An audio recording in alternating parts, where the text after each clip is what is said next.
ART Susi dan sejumlah ajudan serta ART Verdi Sambo kembali hadir di persidangan sebagai saksi untuk terdakwa Verdi Sambo dan Putri Chandrawati.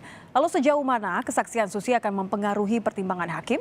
Kita akan membahasnya bersama Jonathan Baskoro, pengacara keluarga Brigadir Yosua, dan pakar hukum pidana Universitas Jenderal Sudirman, Prof. Hipnu Nugroho. Selamat malam Mas Jonathan, selamat malam Prof. Hipnu. Selamat malam Mbak Nit, selamat malam Mas Jonathan. Saya ingin ke Mas Jonathan terlebih dahulu. Boleh tanggapan Anda soal kesaksian hari ini, kan semuanya ART, ajudan, orang-orang dekat Sambo dan Putri. Mas Jonathan. Ya, kalau kita lihat kan, kalau ini kita lihat kan relasi kuasanya masih sangat kuat dan sangat kental begitu ya. Walaupun dikatakan sudah ajudan, tetapi kan kedekatan emosional itu selalu ada begitu, apalagi mantan bawahan gitu Mbak. Nah, terkait dengan kesaksian-kesaksian tersebut, ya saya rasa tentu pasti akan menguntungkan pihak RS dan PC. Namun yang ingin saya tekankan, jika tidak jujur, hakim sudah siap untuk menahan mereka yang memberikan keterangan palsu. Jadi ini saya ingin ingatkan sekali lagi. Jadi Anda justru khawatir atau justru malah sudah menduga bahwa kesaksian mereka akan berpihak pada terdakwa, menguntungkan terdakwa? Ya, kalau kita lihat sebetulnya saya tidak sepakat dengan beberapa poin yang disampaikan oleh para saksi-saksi. Apa saja itu Mas Jonathan? Ya, contohnya yang bilang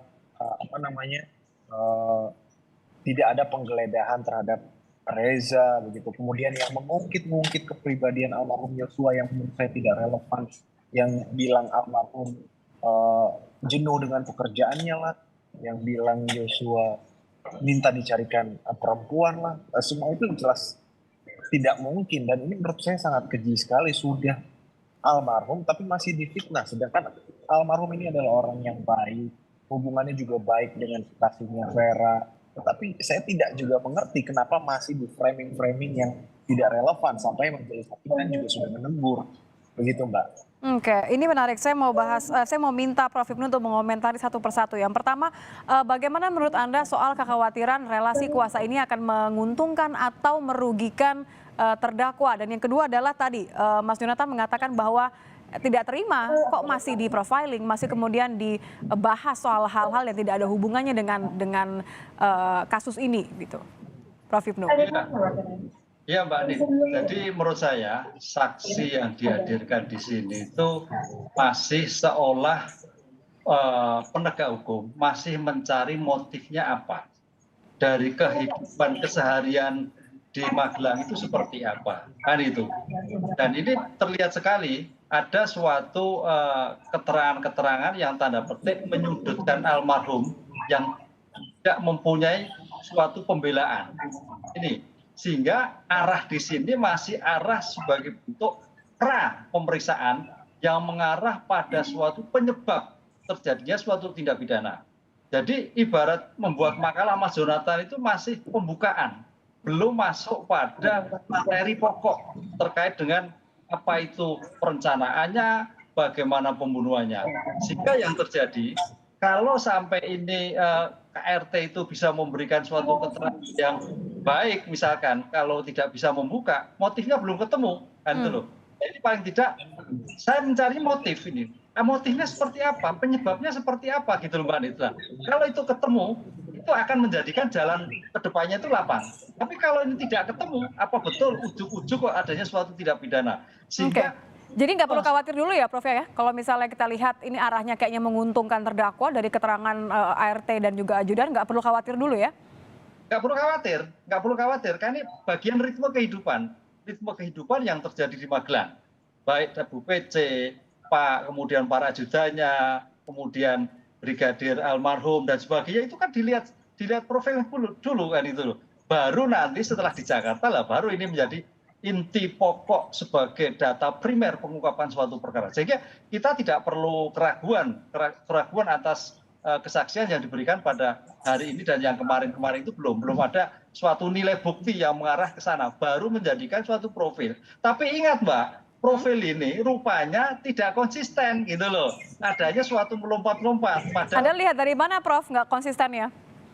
Pertama kemarin si siapa namanya Bu Susi, yang akhirnya kan profil terhadap keluarga ternyata salah, bahwa keluarga yang anak terakhir adalah bukan anaknya, kan gitu kan. Kemudian ada profil lagi terhadap letak, itu juga berbeda lagi. Nah, inilah yang menarik dari kasus ini.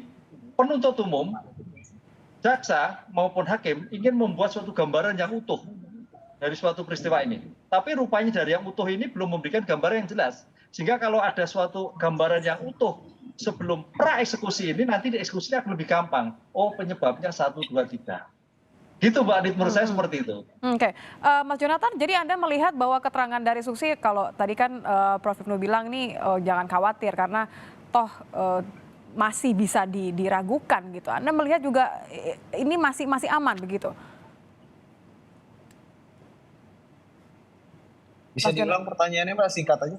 Ya, Anda melihat bagaimana soal pernyataan dari ART, dari ajudan yang beberapa dinilai berubah-ubah? Ya, terlepas dari apapun itu ya Mbak, tetapi apa yang disampaikan jika memang hal tersebut tidak benar, saya sebagai kuasa hukum keluarga almarhum harus segera memberikan penjelasan dan bantahan bahwasannya itu tidak benar. Karena kami tidak terima jika anak dari klien kami yang sudah almarhum itu masih digiring dan di-framing begitu. Karena menurut saya apa yang disampaikan itu tidak mendasar. Seperti apa yang disampaikan oleh Prof. Hipnu tadi, karena almarhum ini sudah jadi korban, sudah tidak ada sehingga tidak bisa membela diri.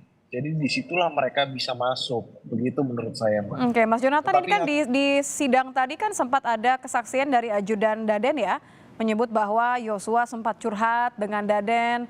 Kalau dari pihak keluarga bagaimana? Memang dekat? kalau dari pihak keluarga hanya sebatas ajudan, Mbak. Sesama ajudan maksudnya. Jadi tidak lebih yang bagaimana begitu. Jadi makanya kami sendiri keluarga juga bertanya-tanya.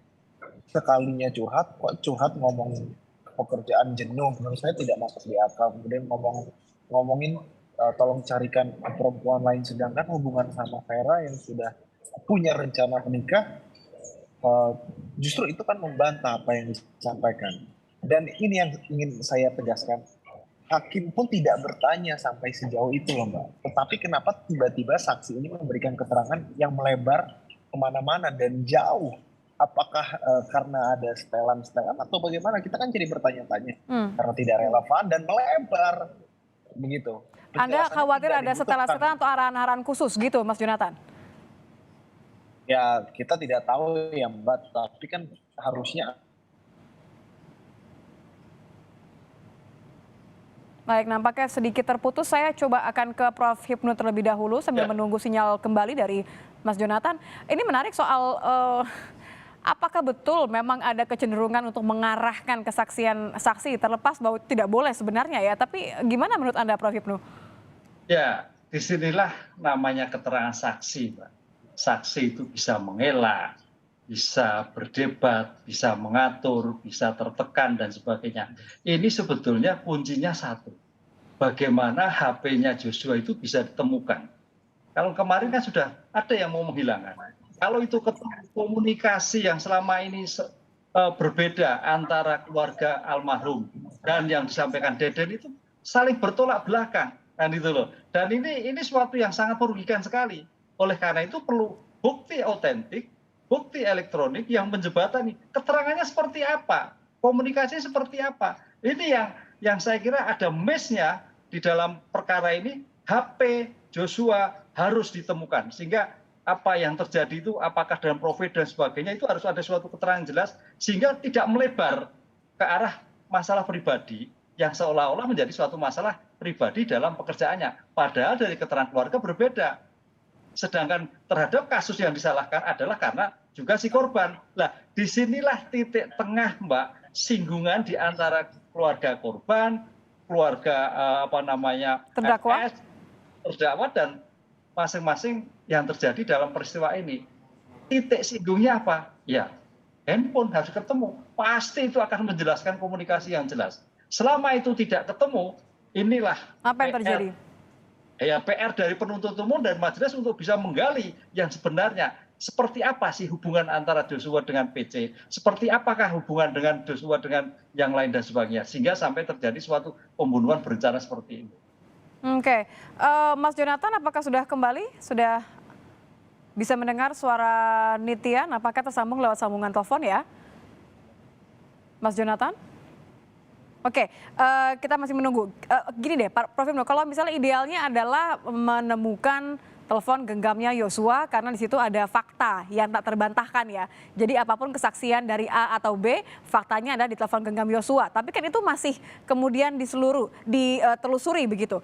Nah, sambil kemudian mengarah ke arah sana, menurut Anda apa yang konstruksi kasus apa yang kemudian akan disasar oleh pengacara terdakwa untuk ya meringankan kliennya?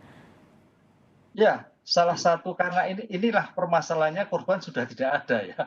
Jadi membantahnya itu ibaratnya kita hanya mencari data-data primer, data sekunder, maaf Mbak, data sekunder.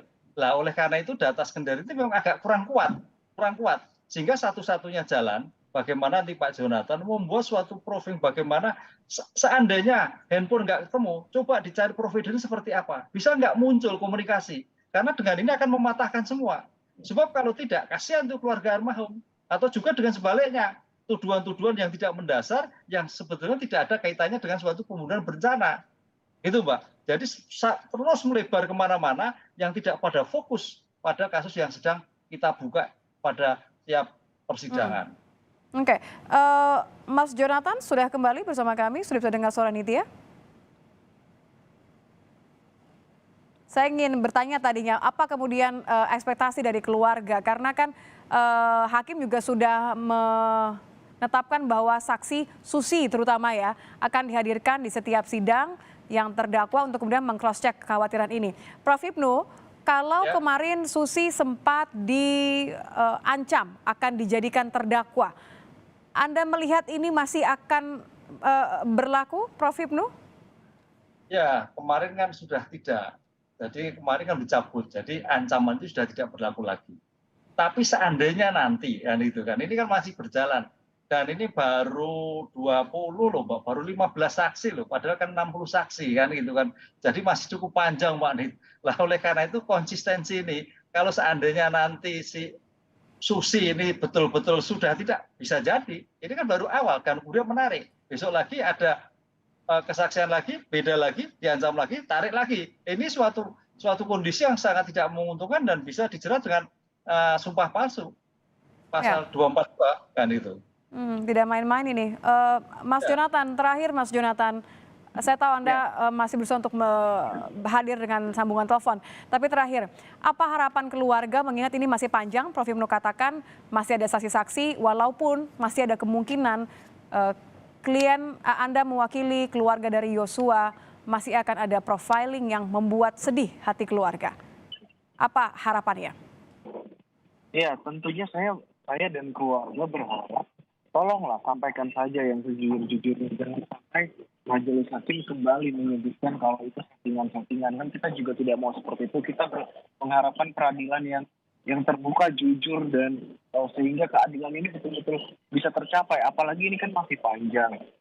Tetapi kalau dari awal memang sudah di-framing di sini, ya tentu kami tidak tinggal diam. Tentu kami akan selalu memberikan bantahan yang mendasar, bukan tuduhan-tuduhan justru yang dilontarkan yang merugikan almarhum. Kan ini sangat keji menurut kami, Mbak. Sudah almarhum dibunuh secara tragis begitu ya, seharusnya inilah waktunya untuk memberikan keadilan yang seadil-adilnya bagi almarhum dan keluarga almarhum begitu. Jangan sampai justru keterangannya itu merugikan mereka sendiri karena dianggap oleh hakim mempersulit dan memperlambat jalannya persidangan. Ingat, itu ada pidananya dan hakim bisa mengeluarkan penetapan untuk langsung dijadikan tersangka dan hukumannya tidak main-main 7-9 tahun. Itu yang ingin kami ingatkan kepada saksi-saksi. Baik, terima kasih Mas Jonathan Baskoro, pengacara keluarga Brigadir Yosua dan juga pakar pidana Universitas Jenderal Sudirman. Prof. Hipnu Nugroho sudah bergabung bersama kami di Kompas Malam. Terima kasih Bapak-Bapak.